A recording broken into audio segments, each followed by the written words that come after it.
Welcome to Tavern Talk Week 4. Tavern Talk is our weekly 1 hour stream where we gather some of our talented local Hearthstone players and bring them onto our show to talk about various aspects of the game. Today I'm here with Iota and Thrawn, two of our top players in the Tavern Dwellers circuit, and myself, Sergeant Balanced. And this week we're going to be discussing, first we're going to talk about some of the deck lists of the finalists, which this week was myself and Iced um, and then we're going to put a lot more time this week into starting two aspects of the show that we want to sort of do every week as kind of a weekly thing. One we started last week actually, which is the Meta Buster deck of the week. So last week we talked about Dread Steeds, which we're probably going to hear about again this week because I brought it to the tourney. But in this week we'll talk about another deck type that we think might be able to, I don't know, come out of nowhere in the meta, or it might have a chance. We might see it more in the future. So that's kind of the Meta Buster deck of the week is sort of going to be, that deck that no one plays or not many people play, but we think might have some potential. So that'll be the first new thing. And the second new thing we didn't do last week is that we're going to start a segment called Craft or Dust, where we talk about some of the newer cards, just a few of them each week, and we go over whether you guys should craft them, like if they're worth it, or if you have them sitting there like that legendary that's just, if it's not good, you can dust it if you need the dust. So those are our two new segments this week. And with that, why don't we go ahead and start talking about the Tavern Dweller circuit this week. So Manny, how was the class distribution as far as like how many people brought which classes and archetypes and stuff? Yeah, so pretty much along the same lines as last week. Paladin is still very popular. Mage is still very popular. You can see it down there. There's 8 Paladins, 6 Hunters, 4 Mages making up the top 3. Okay. And we had 10 players this week. So Paladins actually, I think, managed to take a stronger share than last week. And the most interesting thing is that for the last 3 weeks, it was a pretty solid lineup of Pally, Mage, Warrior. Taking the top 3 with Mage and Paladin fighting for top 1. Mm-hmm. But now Hunter is at 6, which there were 500 players last week out of 18 players that came. And this week there are 600 players out of 10. So it's the only class I think that managed to actually increase as a raw number, even though the number of participants went down. Yeah, the ratio actually went up by a factor of 2 more. So yeah. Yeah, that's interesting. Why do you think that the Warriors sort of disappeared this week? Yeah, I'm honestly not sure, to be honest. I think for one thing within our community, there just happen to not be that many Warrior players. There aren't that many Patron players, which is still very surprising to me. But that's a huge reason to play Warrior. They have the #1 deck. People want to play the #1 deck. Except this #1 deck, you don't just face Hunter, smork your way to victory. So I guess that scares some people off. But Hunter's pretty good at doing that. So I don't know. Yeah. I think Hunter is always kind of a good third deck to bring. I think people are kind of bringing their favorite 1 or 2 decks, and then after that they're looking for something solid to round it out. And Hunter's a deck that you can kind of bring. You don't need to practice it too much leading up to the week. If you haven't played it in a while, you'll probably still do fine. It can still just kind of steal wins. Those are just kind of my thoughts. What do you guys think?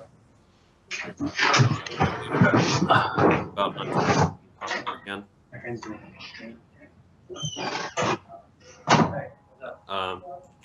Sorry, what was that?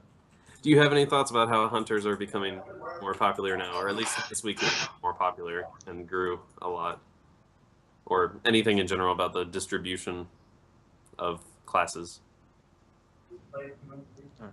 Me or Orion? Orion. Well, I think Paladin's remaining popular because, well, it's Paladin. They have their secret Paladin and all that.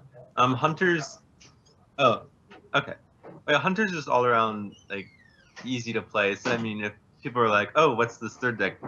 What should I bring as my third deck? Hunter is a pretty easy answer to that. Okay. And then Warrior takes a lot of practice to really be good at. So maybe the good Warrior players just weren't here this week, or maybe they didn't feel like playing Warrior this week. Yeah, things like that. And then Mage went down a lot too. I heard that Thrawn guy wasn't here this week, and he was terrible, right? Or he's a terrible Warrior player. Yeah. Okay. Bad joke. I like that. I think you did bring up a good point, because I think both the Warrior archetypes do take some practice with. You kind of can't just bring this control warrior deck that you haven't played in a few weeks, and definitely not like a patron warrior deck. So Okay. yeah. There's one thing I noticed is that the classes that we see least of tend to be at least like one of the finalists has like that archetype. So this week it was actually I was running a shaman deck and I was the only shaman this week. Oh, is that a new class? What was that? Is that a new class? I haven't seen it Yeah, before. right. You know, it's they released it recently with TGT. It's still kind of getting there, but yeah, brand new class though. Pretty awesome. You guys should check it out. They summon totems or something like that. I'm still learning it myself. Yeah. So and then the other deck was the Druid deck, and there was only one Druid this week, which I find really surprising, and that was Ice Fat. So he was running a combo Druid. So yeah, so that was my most interesting thing about that. Okay. All right, if we don't have any thoughts, we can move on. You Yeah. guys Well, I think for like the I guess like lower tier classes, there's always going to be like people who are just really experienced with that class, or it's their favorite class for personal reasons, or it's just a comfort pick.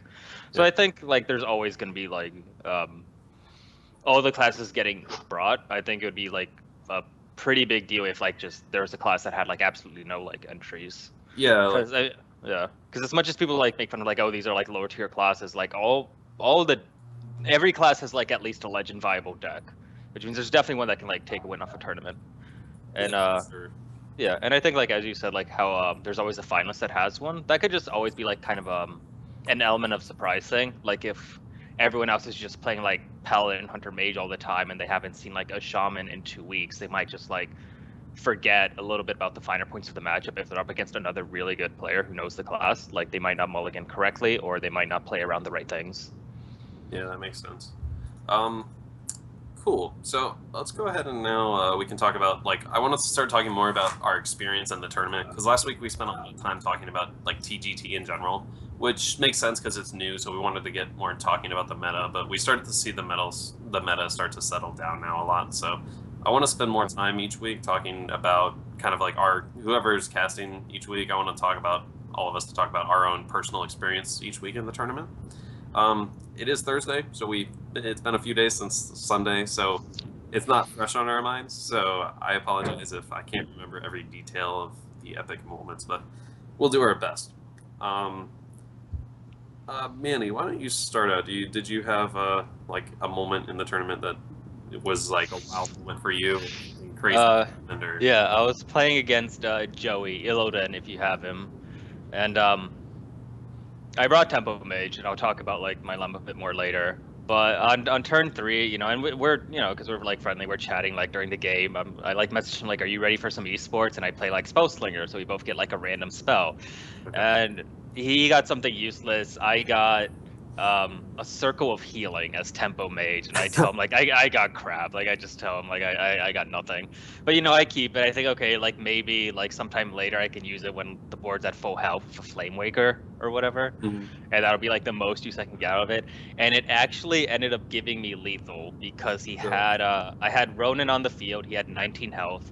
He punches my Ronin down to 2, so it's obviously like an explosive trap. Yeah. I had 1 fireball, and I end up top decking my second fireball, playing Circle of Healing so that Ronin survives through explosive trap, and then just punching him in the face and double fireballing for lethal. So that was a pretty fun win. It was a combination of like the RNGest of the RNGest cards, a top deck, and just you know a card that you know you're not going to play around Circle of Healing and Tempo Mage. Like why would you? What would you even think it could do? That's called Hearthstone. I outskilled him pretty hard. I was pretty proud of like my decision making and making sure I top decked the fireball and I picked that 1 spell. Like just being cognizant enough to be like, you know, in 7 turns this is gonna be the winner. Yeah, no, you would never think. That's pretty cool. Speaking of your Tempo Mage, I wanted to mention like I was surprised to see Tempo Mage from you because you're, you know, I've always seen you as a Freeze Mage player and I've never actually seen you play Tempo. So why don't you tell us about a little bit about that pick for your lineup? Yeah, so I love Freeze Mage. I think the deck's a lot of fun to play. I like that, you know, it's low RNG, it's a high skill cap. I feel like I'm making decisions. And I do think it's just a stronger deck power-wise than Tempo Mage. But I think everyone like knows I like Freeze Mage by now, and like I've been bringing it every week. So one of the things I did is I decided to change my lineup just to kind of like mind game players, and I think like against every player I went, like for different guys, they all expected freeze mage out of me, and they were all surprised by tempo mage. So that was kind of just like a little bit like I guess a mind game pick, just to make sure people aren't getting like too familiar with my own like lineups and archetypes. I do think it managed to steal me some wins. I know against one of the players, I think it was Ice Fat because he brought Druid. And he knows I like to bring like freeze mage and control warrior. He queued druid first, which I thought he would do, expecting like a good matchup into warrior and my mage, but it ended up being tempo mage, so it was like just an easy win. Like he walked into a loss. Okay. So yeah, I think there's just like a value in just trying to make sure your own like lineup, because people don't get familiar with it because it is a league. You're fighting the same players week after week.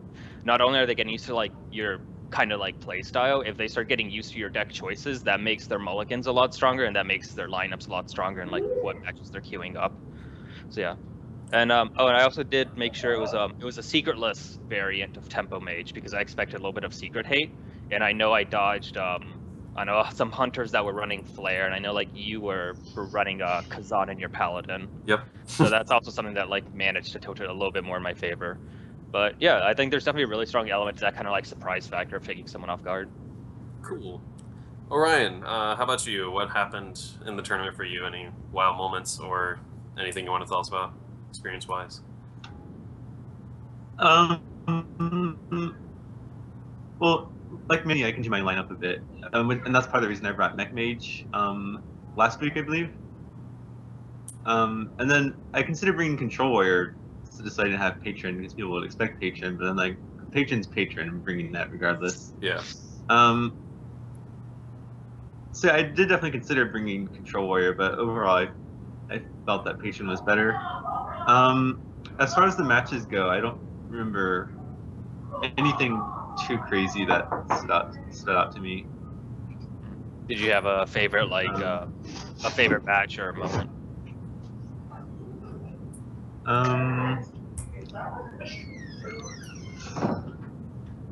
It's been so like none of them really come to mind or strike me as like particularly. Okay. We are like, going to try to awesome. do a little close. There's none of this like ridiculous RNG that. Okay. Yeah, okay. I want to start doing What's this that? closer to Sunday so that we can remember these things. So in the future, Fair enough. Fair enough. well, yeah, don't hold it against. I don't hold it against you for remembering. Okay. Well, talk to us a little bit more. Like, what lineup did you end up bringing this week, and like, what made you settle on it? I brought Patron Warrior, and I believe Mech Mage, and then my mid-range Paladin. And the mid-range Paladin I ran, I actually cut Quartermasters and put in a burst combo, which was Arcane Golem, Abusive Sergeant, and Faceless. That's interesting. Why'd you choose to do that? It was featured on the front page. What's that? I just asked why'd you choose to do that? Hello? I think we're having some internet difficulties. That's okay. Oh, okay. Oh, Yeah. I was asking for sure. you about the Paladin This combo. sounds mean. Like why you chose to do that? Put that combo in. Well, I saw it featured on the front page. And as against aggro, your dudes usually die before you can pull off a big Quartermaster and against control. You kind of have time to draw into your combo. Okay. So I was like, this might work out, but obviously against Patron, it's a lot worse. And Yeah, that's true. I actually did end up facing Patron with that, and that cost me the game because I didn't have my combo. Gotcha. So I think the Quartermaster is just overall more consistent, even though that the idea of a burst in Paladin was kind of appealing. Yeah, Oh, for sure. My final match, I actually won because of a Quartermaster against Patron. So that was like my final game win condition. So definitely can see the comparison there. Quartermaster is probably a little more consistent, but it's never bad to mix things up too. Because when you throw in that curveball, you know your opponent's not going to expect that kind of thing. Just like Manny with the tempo mage this week. Yeah, So I think a surprise factor can be strong, and like no one plays around like burst and paladin. Like that's I know, like anytime I go into like a game with a paladin, I always play like more aggressively. Like I'll death spite a boom or something if I have to, because I'm like, well, what's he gonna do? Like true silver consecrate is like their burst. I can play around 6 damage pretty easy. Yeah, you generally play around 6 damage of burst plus whatever they have on the board, because True Silver, Blessing of Kings, and Consecrate is all they have. So it's either a 4 damage or a 6 damage threshold after what they have on the board, which I will say gets me a lot of games as Paladin, because they oftentimes can't deal with your board. So and then you top deck that. I can't tell you how many times I top deck Blessing of Kings. But I feel like I'm playing Mage top decking Fireball now. But anywho, so almost. As for me, my personal favorite experience was the semifinals against this scrub named Yoda. I'm trying to remember what deck I played into your Tempo Mage, because I remember that was a really interesting match. I think you might have started off with Dread Steeds, but I'm not sure. Ah.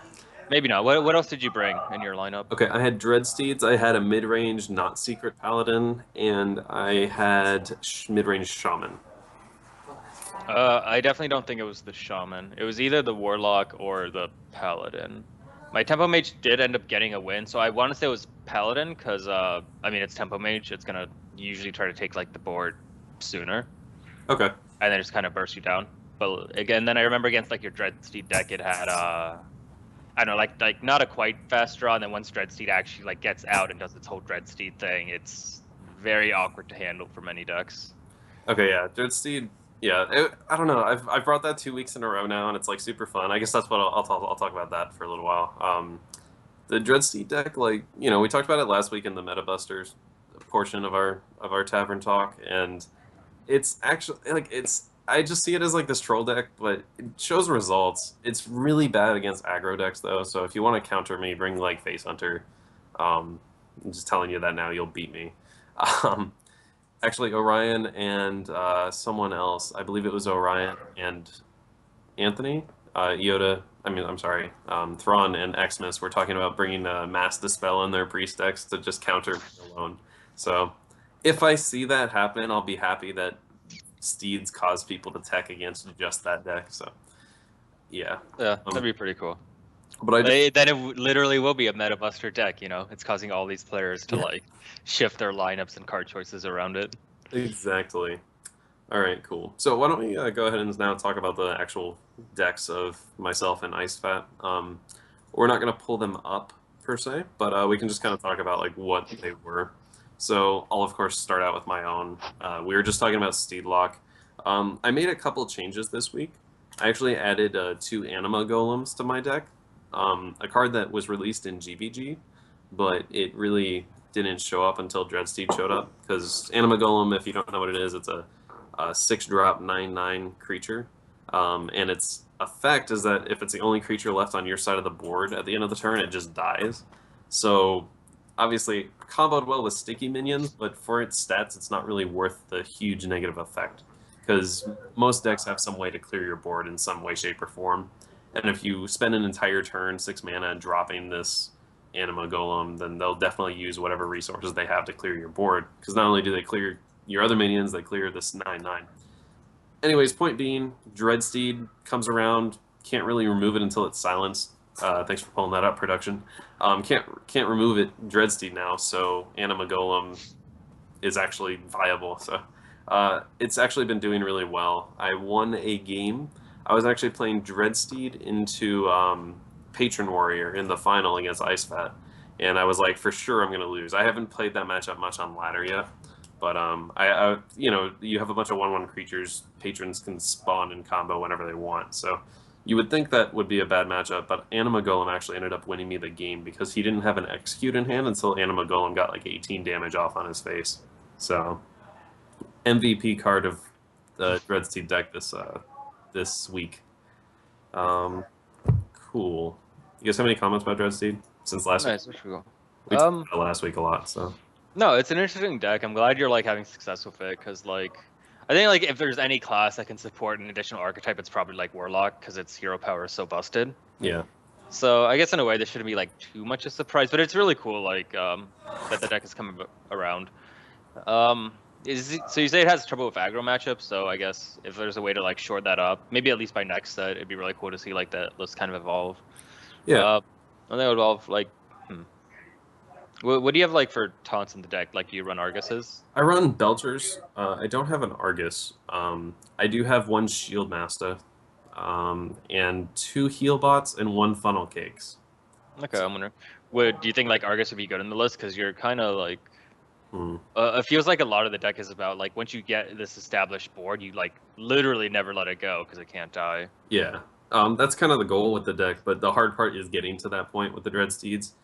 Okay. The dream, it happens occasionally where you get a turn 4 Dread Steed, a turn 5 Baron, Mortal Coil, Sack Pack, and you get 3 or 4 Dread Steeds out of that turn. And that's, on turn 5, if you can have 3 Dread Steeds, you win the game, most cases. So, but that doesn't happen. That happens maybe 1/4 of games, 1/5 of games. So, but yeah, just usually Face Hunter is the hardest one. Aggro Paladin isn't as hard because it's a little bit slower than Face Hunter. Yeah, So it doesn't have quite the same reach. it seems like the slower the deck, the better Steedlock gets, is my sort of general feeling when I'm playing it. Okay, that makes sense. It does feel like kind of like a weird combo deck. Like most combo decks are kind of looking for a big finisher, but this one's just kind of looking to set a big board. Yeah, for sure. So my other deck that I brought was actually, I kind of wanted to revamp the mid-range Paladin from last week. So, because we saw right at the beginning of TGT, we had that like token Paladin list. They called it mid-range. It was a token mid-range Paladin. I was running Grimlock Taylor. What was that, man? I'm having trouble hearing you with the background. Okay. It goes away. So anyways, what I did is I took my old mid-range Paladin from pre-TGT and combined it with the new token Paladin list. Like a halfway in between sort of list. I think the key features is that I'm still running the Argus, which got taken out of the new list. I'm running. Sorry, I'm looking at my deck list. The Zombie Chow back, which also got taken out of the token list. Boom. I am running just because that's just a solid minion overall. And yeah, it's like it looks like a pretty standard list, but I changed it a little bit. And two other changes are I had Tekton, Harrison, and Kazan. I just find those to be really game-winning cards when you can get them off at the right moments. Sometimes they're dead, but their stats are usually too bad. Good enough. Yeah. And last but not least, I didn't know what to bring for my third deck. I decided to go back to my mid-range Shaman. I like the class a lot. It's my favorite class. It's a really standard list. I think the only difference is that I'm running Mist Caller and 2 Zombie Chows. I just like I love the Mist Caller. I think it's a good card. But... Yeah. I think the Zombie Chows is fairly standard. Yeah.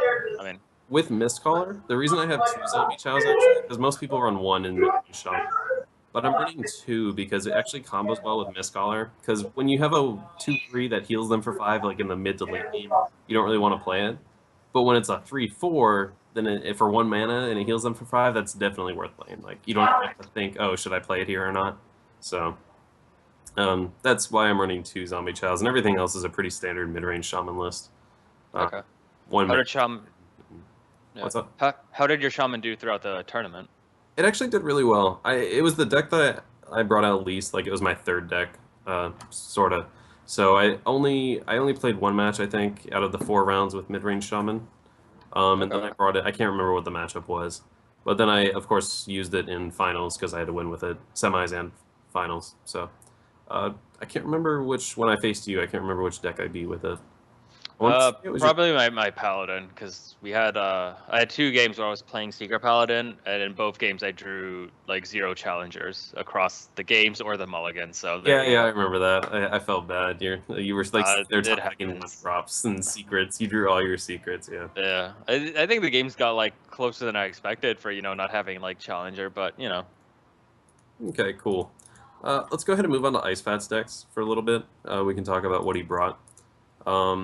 I will say I think I'll let Orion take this one, but before he does that, I'll mention that he brought like the exact same decks. I don't know if he made any changes or not. I didn't check, but they're pretty much the exact same decks as he brought, which is Freeze Mage, Combo Druid, and Patron Warrior. So, Orion, why don't you talk about his Patron Warrior? See if there's anything different. Like, what does he do differently than you as far as his deck list goes?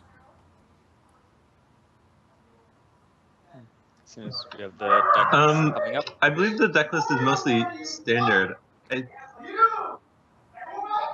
I think he runs a Shield Slam, which I don't run, but a lot of lists are running these days. That's the main difference I noticed. And I believe he was running one War Axe. Yeah, he's running one. And actually, and I'm currently running. Okay, yeah, I have 2 War Axes, one Shield Slam and one War Axe. Okay. Yeah, I mean, Go ahead. Patron tends to have a pretty like solid. My list. So I cut a Gnomish Adventure. Both or just one? Yeah. I think Orion said. I cut one Gnomish for the second War Axe. Okay, so yeah, he also has one Gnomish. So they're, and then one Taskmaster, one Slam, one Win. Okay.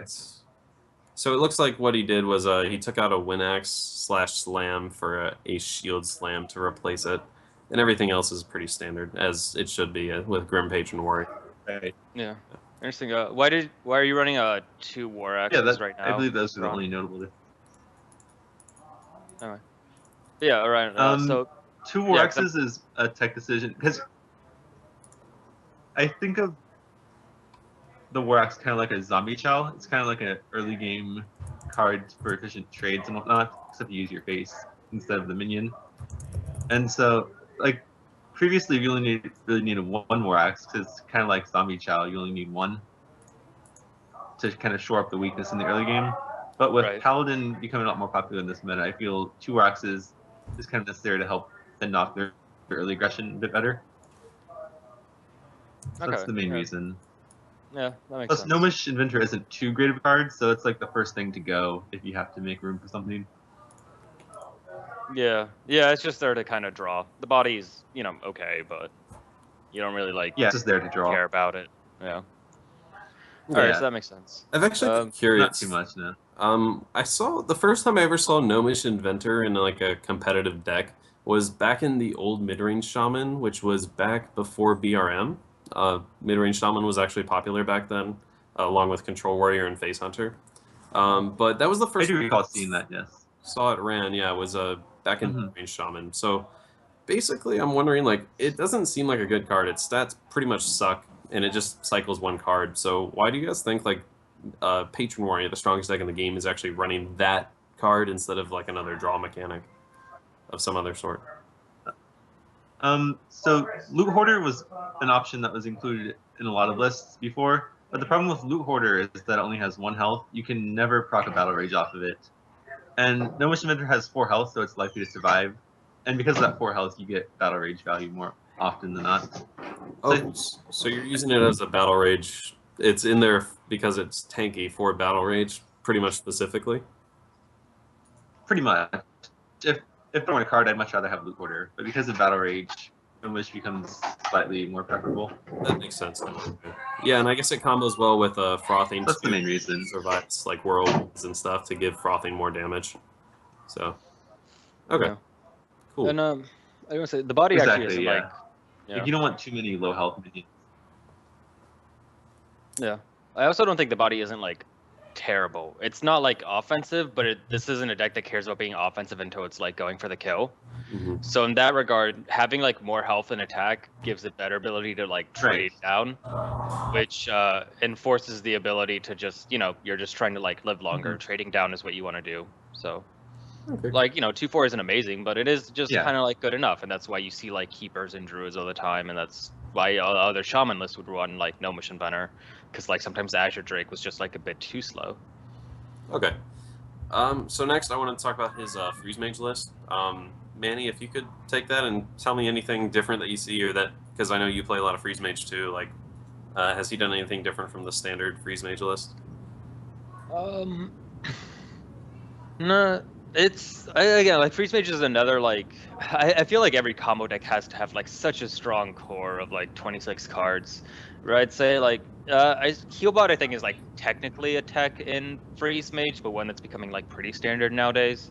But other than that, he's running a one Cone of Cold and an Explosive Sheep instead of any Loot Hoarders. But that's pretty much the only change. Other than that, it's pretty much like card for card, just like a Freeze Mage list. Okay. And So the explosive sheep, I think that's probably a tech against paladins, right? Because it's just a 4-drop board clear against low yeah, minions. for sure. Paladins and For just sure. any aggro minions. Yeah. Like it was being teched before when like hunters started getting like a little bit too popular and things like that. It can be okay against you, although we haven't been seeing much of that, so I wouldn't expect it to be that. I'd say predominantly like right now Yeah. in this meta, especially our local meta, it's for sure a tech against like paladin. Yeah, that's actually a good idea. Anyone watching this definitely has an advantage of as far as knowing the distribution of the classes, so you can kind of know in general what to tech against. Cool. And his druid list.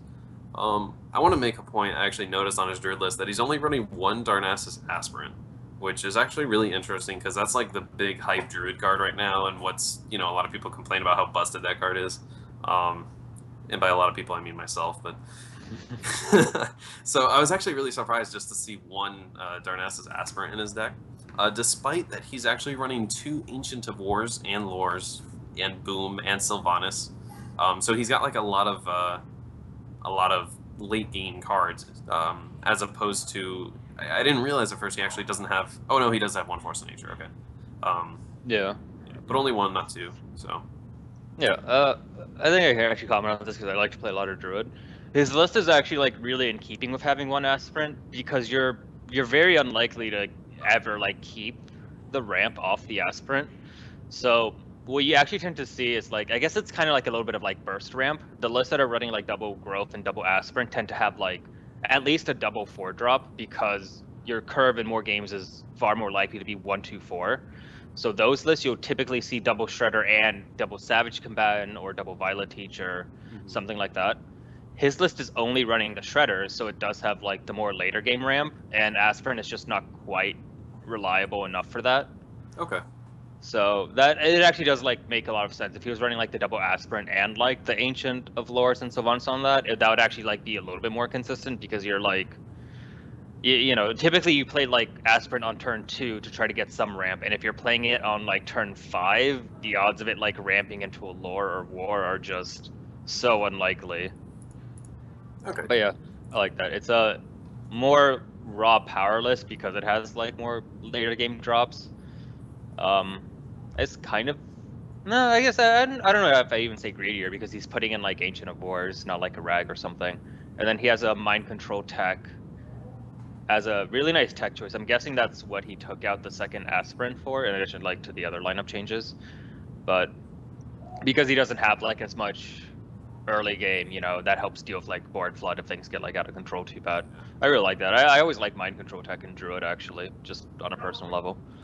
I know. Cool. So What do you guys? we're going actually a little bit long, so we're going to go ahead and move on from that. So great finalist decks, I think. I know mine are awesome. Ice Fats are pretty cool too. Let's go ahead and talk about now our second time with our new segment, the Meta Buster deck of the week. And Orion's going to tell us a little bit about a deck archetype called Grinder Mage. So, Orion, why don't you lead us off with that? We're going to talk about this for about 10 to 12 minutes. Okay, well, Grinder Mage is basically like a control mage, but it kind of think of it like Control Warrior-ish. You can compare it to that, but it's, in my opinion, it's a little bit slower. It kind of plays the value game where you have things like duplicate along with high value cards cards that you want to duplicate depending on the matchup. Like against aggro, you might aim to duplicate your heal bots, sometimes your belchers. Against something like Control Warrior or Hinlock, you might want to duplicate your big game hunter. So it's a pretty flexible deck, and there's a lot of different options and approaches you can take with it. So obviously, this list on the right is one that Dog has been running recently, featuring Main of the Lake and Major Domo. Kind of takes more of a hero power oriented approach where you like obviously you have the Koldara Drakes in here to synergize with Major Domo, and he even has this list even has Justicar, which might seem kind of odd if you're going for Major Domo, but the thing is you kind of need to have some way to get value out of your cards at each stage in the game. So with Justicar, it makes it so your Koldara Drakes can be played in the mid game to ping things off for 2. And that can be pretty useful sometimes. And this Main of the Lake kind of helps with the same purpose. Okay. In general, though, you don't want the list to be too strong because it's a really slow deck, and you'll often be given fatigue. Double ice block fatigue is one of the you're more likely to die fatigue than you are to direct damage, so you have to take that into account. So that's why these lists aren't super draw heavy. The one on the right has 2 intellects and 1 acolyte, as opposed to having 2 acolytes. And then the one on the left doesn't even have acolytes. Okay. Yeah, and duplicate kind of serves as a good draw mechanic as well. The deck So does get kind of clunky sometimes, though. yeah. I actually really like that. Without thinning your deck, yeah. Because with Major Dormo and Koldara Drake, for anyone that doesn't know, Major Dormo turns you into Rag, so your hero power that costs 2 mana, it basically becomes Rag's end of turn ability. So Koldara Drake, if you manage to have that on the field with Major Dormo, and you manage to pop Major Dormo, you can hero power 5 times, 10 if you have Maiden of the Lake, but that's more of like the dream. Koldara Drake is actually decently combo if you get to Lake. So we'll go with 5. That's 35 damage, which basically is a board wipe to big minions and their face. So very strong combo, and that's sort of the win condition of that version of Grinder Mage. But there's a lot of other versions too, right? Orion, what are some of the versions that you know of? Yeah, like older versions, older versions didn't always revolve around Major Domo. It looks like North Internet is having some problems. Yeah, we're having a bit of trouble hearing you. Fireball. Yeah, sorry to cut you short, Orion. It's a little hard to hear you right now. So there's a approach too with Entonite. I feel like these are the cheap stuff that Tashi's in the list to begin with, if you chose to take that approach. I personally don't find that one very consistent. You could probably do something similar with Ronin, if you wanted to. Yeah, I could actually see a Ronin like Grinder Mage. All right, cool. Would talk about it a little more. We're running a little short on time, so we're going to go ahead and move on to our other segment of the show, which we're going to call Craft or Dust. And we just kind of want to talk about some of the new cards from PGT specifically, and tell you whether or not they're worth it to craft them, or if we think they're so bad that you should just go ahead and dust them if you've been considering that. Andy, why don't you start off with this? Okay, well, let's see. I think the first ones we want to talk about were Lightbane and Darkbane. Okay. Yeah, so I think this was a card along with its like counterpart, random name Darkbane, Edith's Darkbane, what I'm still looking for. Yeah, people were like pretty hyped about these cards. People wanted like kind of low cost legendaries for a bit, and they thought they could be like really good in either priest or maybe like spare part based mage decks, either like I guess more tempo ones. I know for me these cards are like really like right on the bubble, because even though they seem like they could be really good, there hasn't been like a list that's really like relied on them yet, that they've been like a pretty nice core part of their early game. It's like so far it's been like some decks you can slot them in and they're like okay, they can do good sometimes, but you know, if you put in Dark Cultist instead, you're not super sad either. Yeah, I know I was planning on Throne and I were planning on making like an enchantment druid deck. If you guys have ever played like Magic the Gathering, there's a lot of aura decks is what we call them, where you buff minions with these specific spells that enchant your creature with buffs. The buffs are sometimes stats, and they're sometimes maybe like in this game like taunt, like Mark of Nature, for example, is one that you would run, and Mark of the Wild, which they just give buffs and taunt. But obviously with Darkbane and Lightbane, they actually could generate really efficient trades or random almost Flame Waker type effect for Darkbane. So I considered making that deck, but I never got around to it. It didn't seem like it had potential, but maybe it does. No. Actually, on that note, Striveco in the Archon Team League Finals was running a Druid list that ran Darkbane and Mark of the Wild. Okay. But Yeah, it worked out okay. It did seem like it ran out of like gas or consistency issues because it was much more early game focused if you're running that like those types of cards. Yeah. But yeah, out of the two, which one do you think is stronger? I would say it probably depends on what class you're playing. Of course. But I guess trying to look at it like I guess an overall picture. Yeah, overall picture probably Darkbane. I think that random damage, which is oftentimes just remove an enemy minion from the field, like in the early Yeah. game when you're playing Darkbane, then I feel like that's a lot stronger because then she can also still attack and trade however she wants to with the buff that you just gave her. Whereas Lightbane, she just gets the Divine Shield, so she's going to trade, and she doesn't take damage from the trade, but neither does Darkbane if she lands that 3 damage on a random character. So Yeah, I agree. I think there's just overall there's more potential with like Darkbane. Like Bane is basically like hard cap each turn with 2 Divine Shields because like you put one on, you trade, and then I guess you can put a second one on for safety going into your next turn. But theoretically, if you know the cards like line up, you can get many procs of Darkbane. But So I guess the question now is craft or Craft dust? Um, We should take a vote. We should do that each week. Like, yeah, we'll do like go around and do verdicts. all right, I'm Light gonna Bane, say- Manny, what's your vote? Craft or dust? Neither. I wouldn't craft it, but I wouldn't dust it. It seems like something. Eventually, there might be a list where it could like kind of fill in, and that's gonna be my answer for Darkbane too. Okay. How about you, Orion, for each one? Craft or dust, or neither?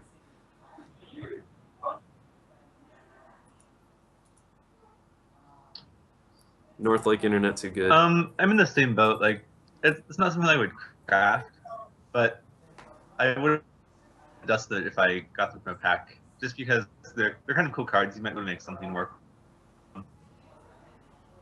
Okay. And my opinion, it's actually like hard, like, because I have Darkbane and I'm not dusting her, so I guess I can't say I would dust Darkbane. But I probably wouldn't craft her unless like if some like enchantment druid deck comes out and it becomes really strong, then I would definitely craft it if I wanted to play that. So I'm kind of in between. I'll go ahead and say I'd craft Darkbane, but not Lightbane. So neither for Lightbane, and I would craft Darkbane if it became popular. So Okay. what's next on our list, Manny? All right. So next we have Varian Rin, which I think. All right, so I guess I'll start off. I think this is starting to shape up to be the the Trogzor of this expansion, the one that like everyone kind of looked at and on paper was like, oh my god, this is it. This is just like God cometh onto Hearthstone and delivered his like salvation to control warriors or something. Like people were just so freaked out about this card and like its crazy value, how it would just like stomp every matchup. But I don't know. In practice, it seems like people were playing it around for a few weeks, and it hasn't performed as strongly or as consistently as people expected.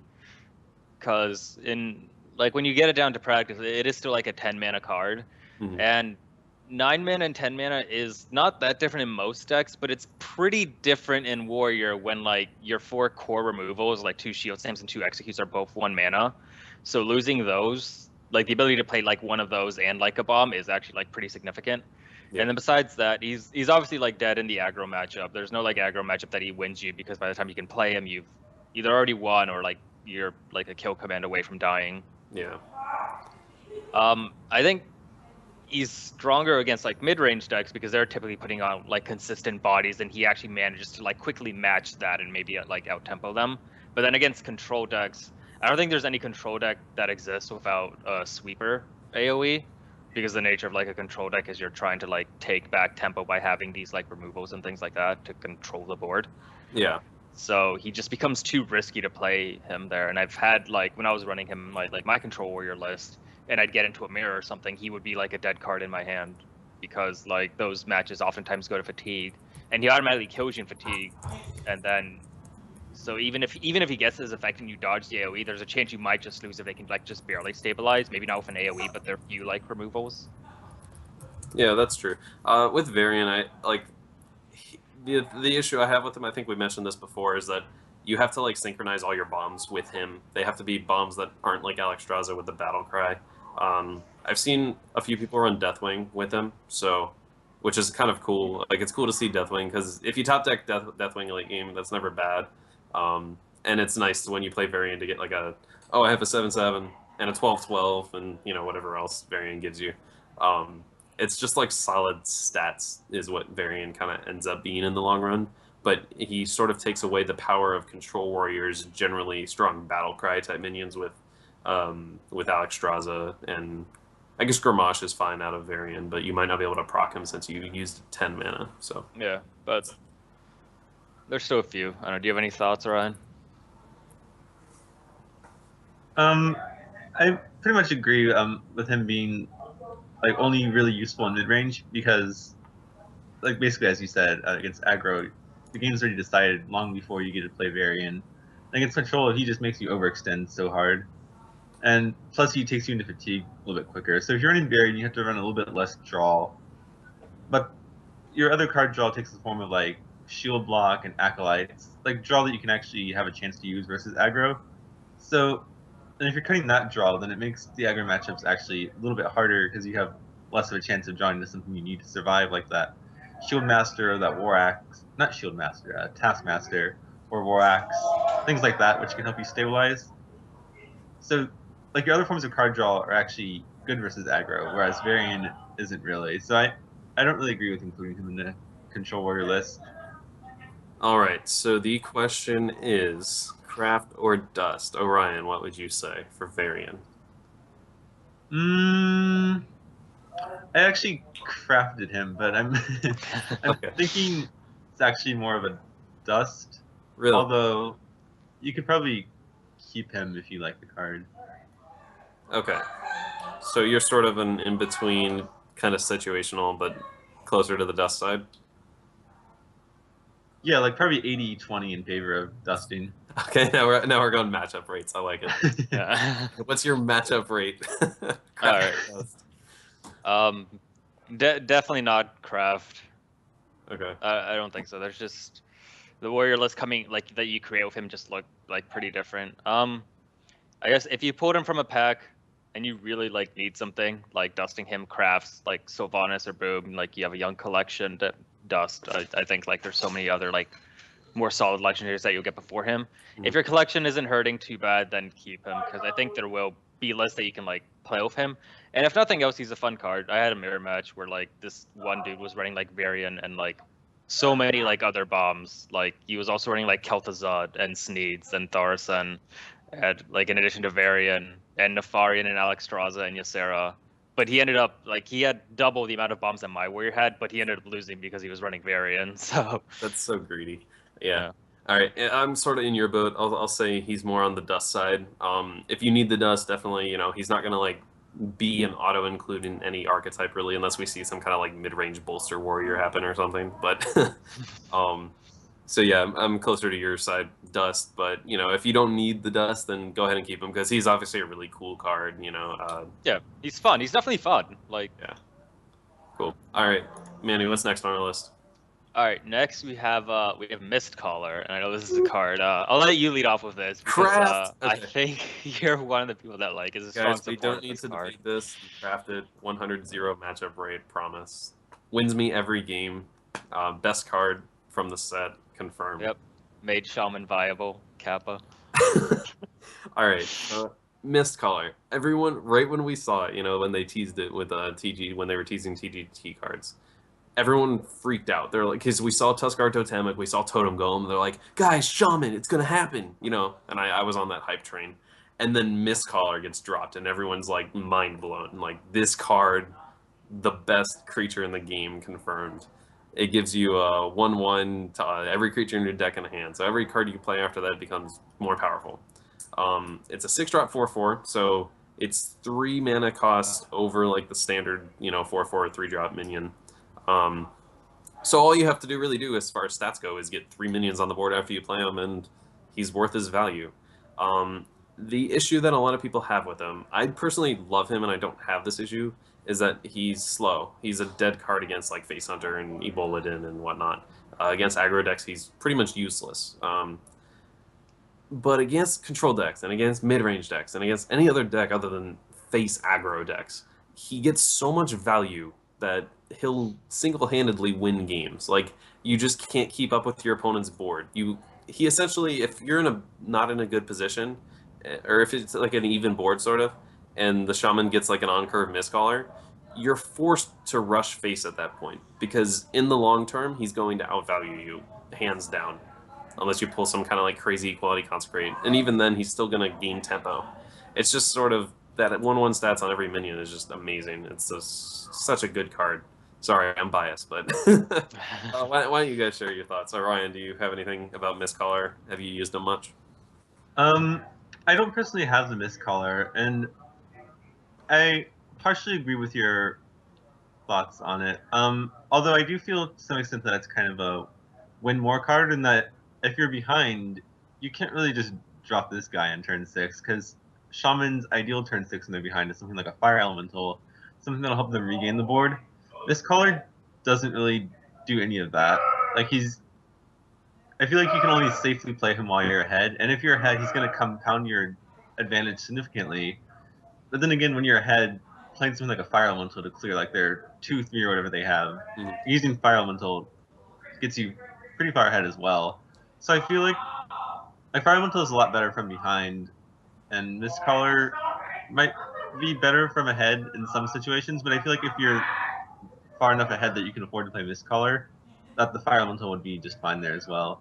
Plus, there's things like, well, obviously playing this color is an initial tempo loss, and you start to gain tempo as the game goes on, but I think the turn after Mistcaller is probably one of the most critical.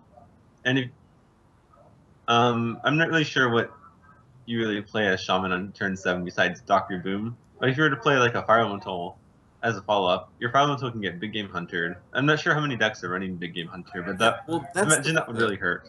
Actually, can I comment on that? Sure. Fire Elemental after Mistcaller, I almost always get the enemy's BGH, and I have Boom sitting in my hand half the time. So it's actually a really good feeling almost to get like, it's technically a tempo loss, but it's like, oh, he just used BGH on my 6 attack minion is kind of how it processes in my head.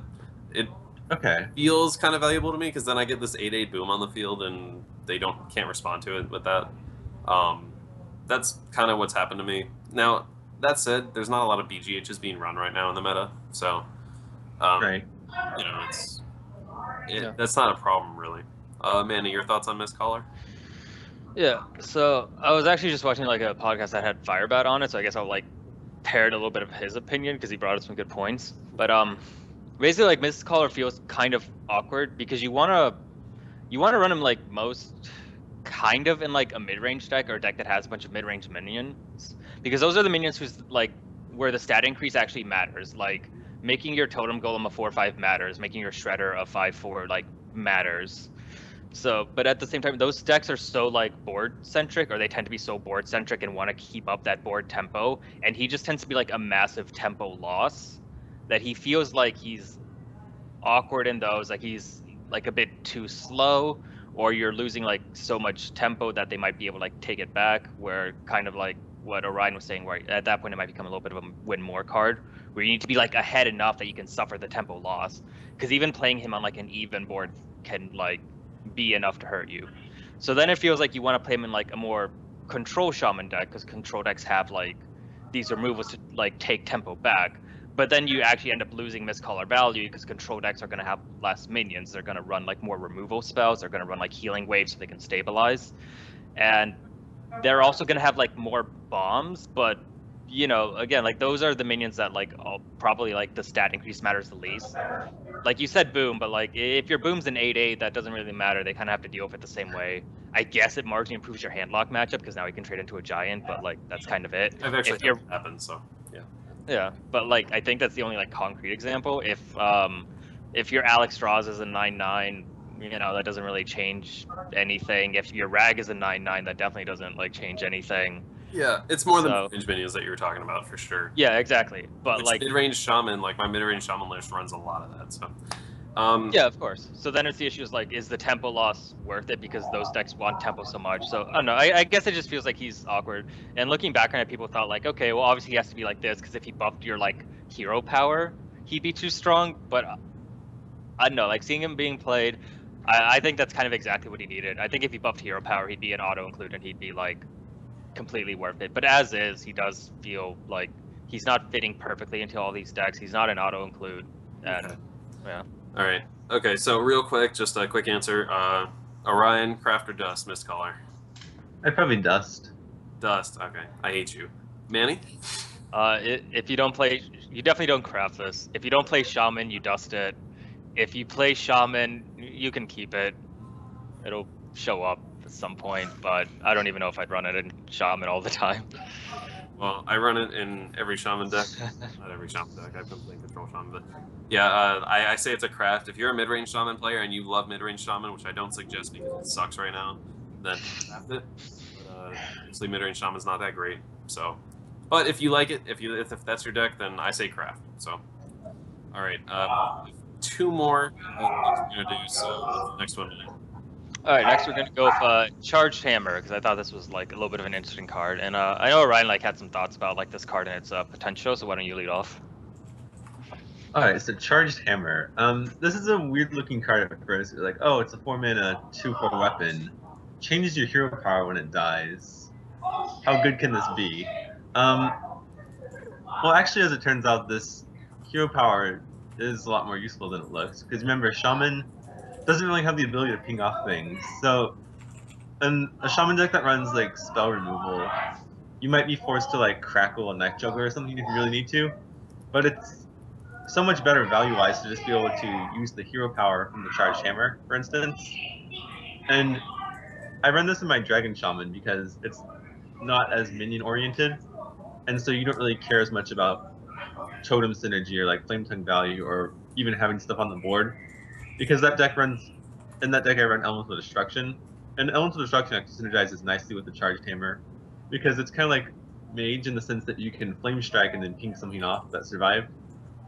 So if you're running that kind of Shaman deck, I feel like this card's maybe not an auto include, but certainly a strong consideration. I don't think you can ever run two of them, just because it's highly situational, and the second one becomes, well, it's not situational, but it's slow, and you don't really want two of that. Plus, you only get the hero power value once. Like if you do a second Charged Hammer, nothing happens. So it's at most a one of, I think, but I think it's definitely worth considering if you're running like a slow Shaman list that's kind of late game oriented, like the Dragon Shaman, or maybe a Malagos Ancestors Call Shaman. You could run this kind of card. Okay, cool. So we're actually like running out of time, so we're gonna have to go to a quick craft or dust for this one, based on Orion's thoughts. Manny, what do you think? I don't play Shaman. I think the Shaman list that demands this is a little bit like too niche. So unless you have like a full collection, I would dust this. If you're looking for cards, you know, if you don't have a full collection, you're a new player, or you're still trying to get all the good TGT cards, I would dust this. Okay. As a Shaman player, I agree. Even so, like it doesn't fit like a good standard Shaman list. Like Orion has definitely made some good points about it, but it's very specific, like you said, niche kind of stuff. So I'd go ahead and say dust if you need the dust for sure. It's just kind of like thing. It'll sit there in your collection for a long time until you decide to make a very specific deck. And Orion, craft or dust? I do agree with what you guys said, although it's only 100 dust if you do dust it, as opposed to like legendaries which can be 400. So I feel like it wouldn't necessarily be worth it to dust because all you get out of that is a rare. But then again, it's so niche that you might not want it. So I probably wouldn't craft it, but I'd probably just hold on to it if I got one, honestly. Okay. So you're in between. Cool. Yeah. All right, and I'll go ahead and mention our last one. So we have one more new cards from the set. So Hunter, this set, actually got 2 legendaries compared to all the other classes who got 1. And that legendary is Hunter's only legendary, Jaime. Now, this card is really busted because you can run 2 of it, even though it's a legendary, you can run 2 of it in any deck. Manny, thoughts? I mean, I think this is extremely strong. We've already seen it change the metas because now you have these face hunters slowing down even to run like this alongside shredders and stuff. It's an auto included mid range. Craft it every time. Yeah, Craft Goldens. You're gonna run this for years. 100 dust to craft for a legendary, and you can have 2 of them in a deck. Yeah, which is pretty broken. It's in like when you right click it in the collection, you'll see that little note. Yeah.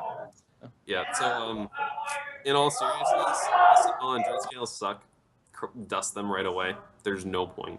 Yeah, dust them. Craft. You guys agree? Dust. Yeah. Orion.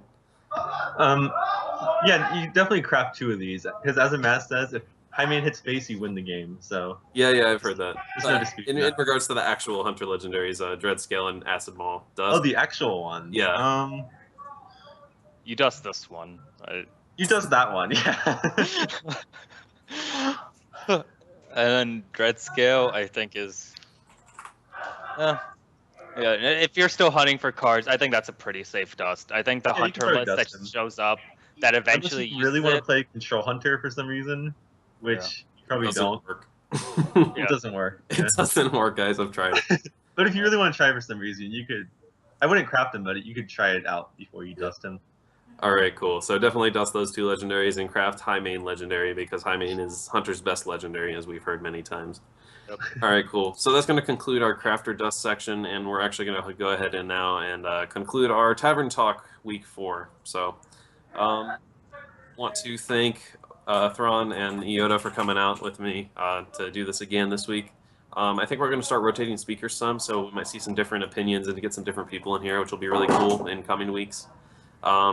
But so I want to mention a couple things to finish up. First, next Sunday, 5:30, same time as usual. Go ahead and RSVP on the Facebook page. Otherwise, you won't get added to the admin chat. And sign up and post your deck lists on the Google form, which is linked on the Facebook page and on the website. So do both those things before 5:25, and see you guys Sunday. And then one other announcement is Fall LAN coming up October 3rd, starts at noon. We really need you guys to sign up for that right now. We've decided to make a raffle for anyone who signs up early. The first 100 people to sign up will get entered into this raffle. Don't know what the prize is, but I'm sure it's going to be awesome. So please do that as soon as possible. We need numbers just to help us organize the event. We really appreciate that, guys.